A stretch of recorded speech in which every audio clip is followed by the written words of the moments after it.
Hello and welcome to this special broadcast coming to you from the studio inside the Congress Center. This is day 2 of the WEF's 44th Annual Summit. And I have with me a man who's been on our most wanted list all of last year. Neeraj Kanwar of Apollo Tyres is here with me today. Neeraj, I think you know I want to talk about the Cooper deal. But before I get to that, let me ask you about your sense of the mood here in Davos, business confidence, and your view of the global economy and whether this will be a recovery year. Well, I think the mood is upbeat. I've been through a lot of sessions, met a lot of industrialists, and I think the mood is upbeat. Seems like, yes, we are on a speedy recovery. Seems like US is on a good path. Europe is slightly getting out of the crisis situation. Much has to be seen what India is going to go through because we are right now in election time. So the economy is still pretty down, especially in our industry. As you would know, commercial vehicles are down by 50% and passengers down by 25-30%. Right. So a lot needs to be done in India. Infrastructure is at a halt. There are no projects that we see in the pipeline. So one is really seeing what's going to happen with the election and the government. And we are very hopeful that some positive moves will be made in India to really boost the economy.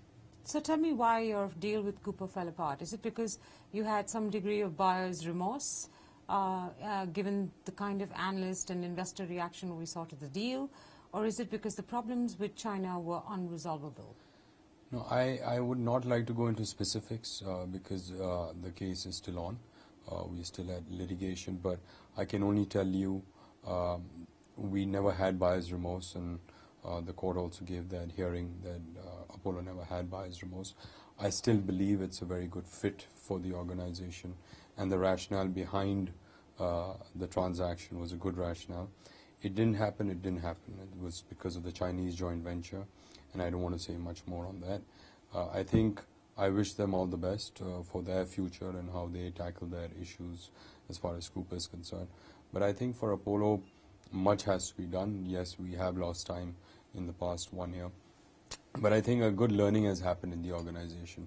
We've seen what synergies we can do ourselves within the organization.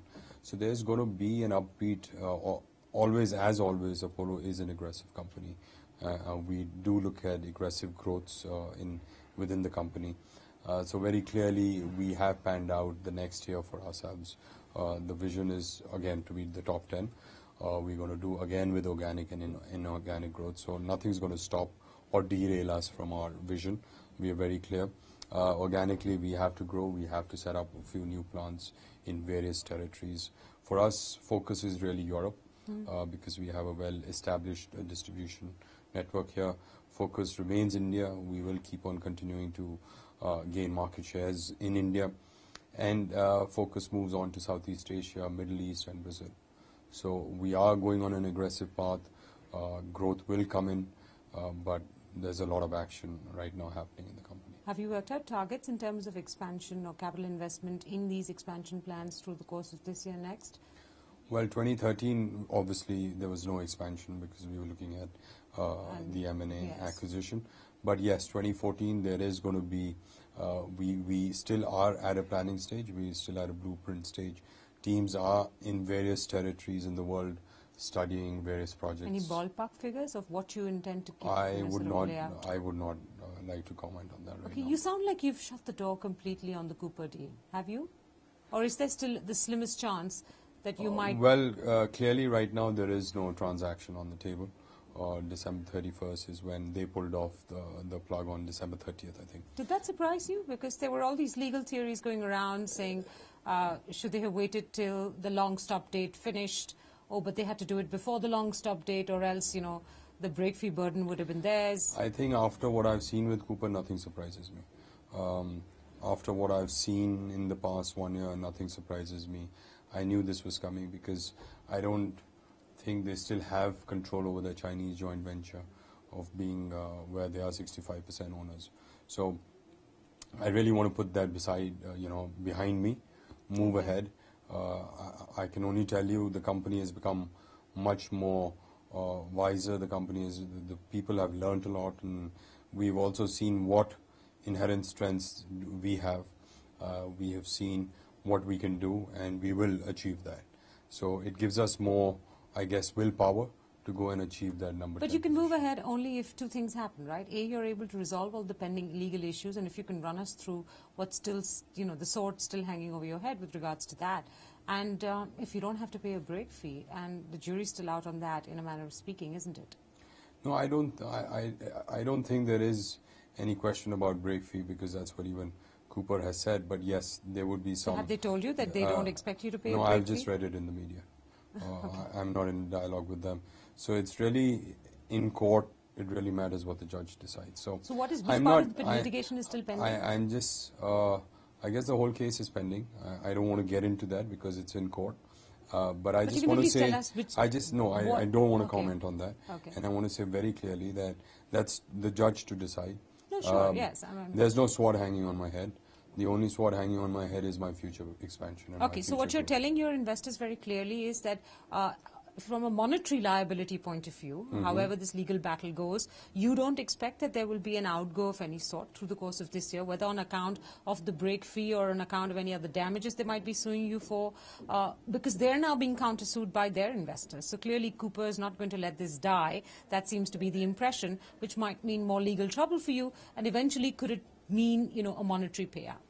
Well, I don't know, so I can't comment. Fair enough. I would like to see what the ruling of the court is, and then obviously you will get to know. But I can only tell you that this year for Apollo is going to be good. I'm seeing healthy projections coming in from Europe, especially from Europe and from India. We have sold part of our business in South Africa. Newer markets are giving us much more revenue. Profits are coming in from there. So this year is going to be really a year where Apollo is going to be putting up a minimum of one greenfield plant in some location. I don't know as yet where. So there will be investments going into that greenfield location. This year is going to be a very, very profitable year for Apollo, where we'll be gaining market shares in various I get that. regions. But part of the rationale you explained when you did the Cooper deal was to de-risk your business from the India, sort of the overwhelming India exposure it had. You mentioned some markets in the early part of this interview that you were looking to expand in either this year or the course of the next few years. Can you give us a sense of how you'll meet that rationale, given that the Cooper deal has fallen apart? Well, whether there was this acquisition or not, we were anyways de-risking India. Yeah, I know. So, right? so this was part of that strategy, wasn't it? This is again, we are just fueling it by another new manufacturing facility, which I just spoke about. But so that will be outside of India? Yeah. And that will not be in Europe? Will that be in I don't know. As I said, we're studying Southeast Asia, and we're studying Europe, meaning Eastern Europe. Right. So that plant will, again, cater to various geographies. Okay. But then the new regions, which I've been saying even before any acquisition happened, was Thailand and part of Indonesia, Philippines, that region, which is Southeast Asia for us. Middle East is another area where we are focusing, and we are focusing on Brazil. So these are the three new territories that we've started focusing. Okay. Right now, products are going to come from our existing facilities, which are in Europe and in India and in Africa. But soon, with another site, wherever that comes, that will again fuel the growth for Apollo. That's the organic end of the plan. Do you have the appetite to look at an inorganic move this year, or are you just exhausted with all the action from last year? No, I'm never exhausted. As I said, we are very aggressive. We still are going to go for reaching the top 10 in the world. We do look at inorganic growths. I don't know as of now what there is in the market. But yes, if you would have drawn up a list, right, before you sort of chased Cooper. You would have drawn up a list saying, what looks interesting and what's the most interesting of that.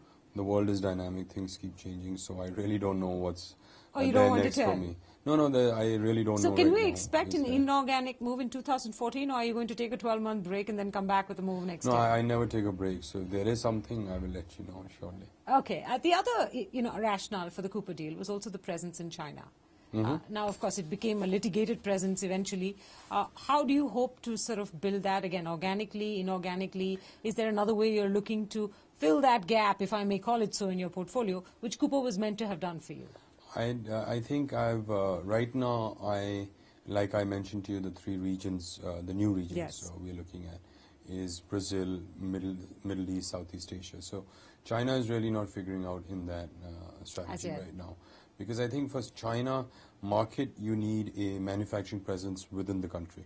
And we do not have a manufacturing presence within the country. And you've seen how difficult it is to acquire one. So. Yeah, so I'm right now, I think my hands are full with looking at newer regions and to give growth to already the existing markets that we have, which is Europe and India. Okay. So hands are full for the next 1 year. Can you give us a sense, and I know most people are now looking to plan and set targets for FY15. What kind of top-line growth you're anticipating in FY15? Well, I think, I'm a very optimistic guy. Company is very aggressive. We will look at a double-digit growth.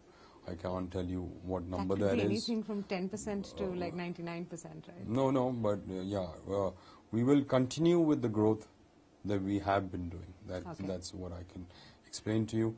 On the other hand, there is an aggressive growth happening in Europe with the Apollo branded tires, which we are very happy with. The new products are doing very, very good in the European market, especially in the premium markets in Europe. So we are very happy with the way technology is moving in the company and serving our customers. All right, Neeraj, I appreciate you finding the time to speak with us. I hope you have a good Davos, and I hope that this year is a less stressful year for you than 2013 has been. Thank you so much for joining us. Thank you. Thanks very much. Thank you.